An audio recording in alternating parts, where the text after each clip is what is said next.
The PlayStation 2 is and always will be one of the greatest game consoles of all time.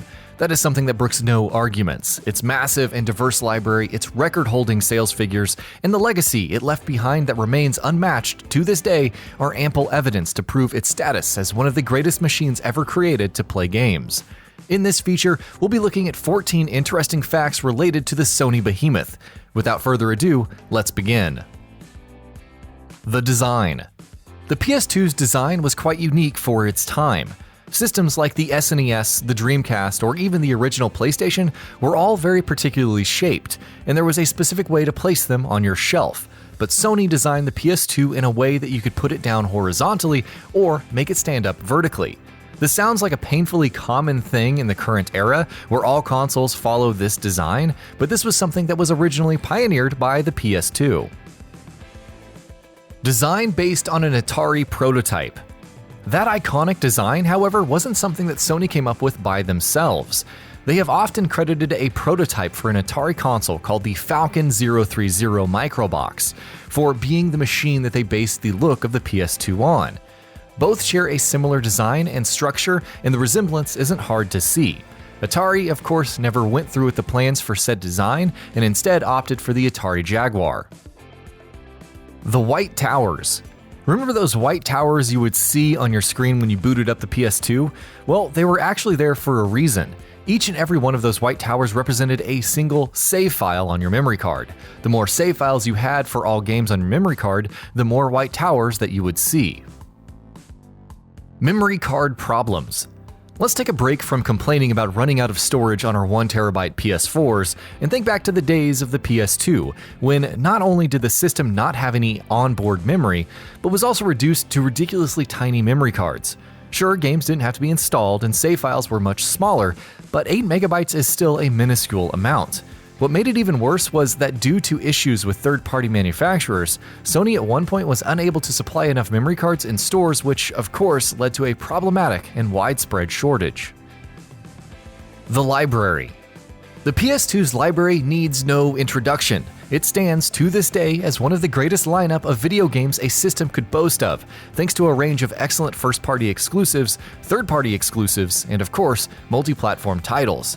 In total, the PS4 has over 4,000 games, with software sales in excess of 1.5 billion units sold in total, a staggering figure no matter how you look at it. Long-living library. Something else that is astounding about the PS2 is just how long it was supported by developers. The final game to launch on the PS2 was Pro Evolution Soccer 2014, which came out in November of 2013, just a week before the PS4 launched. The PS2 was over 13 years old by that point. HD rendering. The generation of the PS3 and the Xbox 360 is often called the HD generation of console gaming, but the PS2 was actually ahead of the curve in this regard. The system was capable of running games at a 1080i resolution, which used to be the standard HD resolution back in the early days of HD resolutions. Though not a great many games made use of the technology for obvious reasons, some, like Valkyrie Profile 2, did. Multimedia functionalities. We're now at a point in the industry where video game consoles have become full multimedia-capable devices, capable of streaming, playing movies, browsing the internet, and so much more. Back in the day, however, consoles were just boxes to play games on. Here too, the PS2 was ahead of its time. Its ability to play DVDs may seem like something that shouldn't even be worth mentioning in today's day and age, but it was the very first console ever that could do so. Netflix streaming. The ability to play DVDs wasn't the only thing the PS2 could do as far as having multimedia functionalities was concerned. The system could also stream Netflix all the way back in 2006, and though that was a feature that was available only to PS2 owners in Brazil, that's still a very surprising factoid. Hell, the Switch still doesn't have support for Netflix, and it's 2019. Could be used as a Linux. One of the most surprising and useful things Sony did with the PS2 was give owners the option of using it as a Linux computer. They did that by releasing Linux OS on a disk, which you could plug into your system. The pack also included several other things for that purpose, including a keyboard, a mouse, a 40GB hard drive, a VGA adapter, as well as an Ethernet adapter. The color scheme. Much like almost everything to do with the console, the PS2's color scheme of a black console and its blue logo have become iconic over the years, and Sony apparently chose these colors for very specific reasons.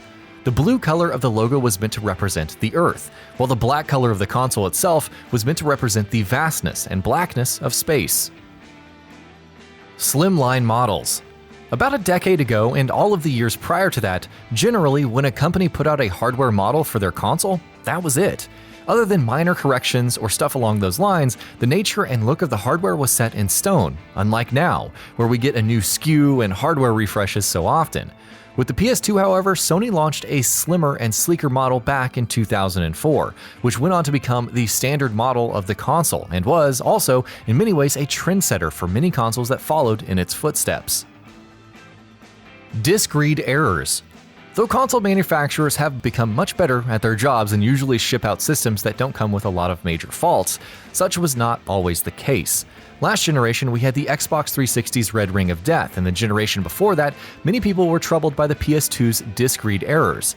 These errors often also not only damaged save files, but also destroyed the data on the disks themselves. The problem became so widespread that Sony ultimately ended up offering free repairs, free games, and even $25 checks. Mr. PlayStation 2. Have you ever loved a console so much that you decided to name your firstborn after it? You have? Really? Well, a man named Dan Holmes went one step further, and in 2002 he legally changed his own name to Mr. PlayStation 2. He loved the PS2 so much, in fact, that he expressed interest in wanting to marry his machine. Seriously.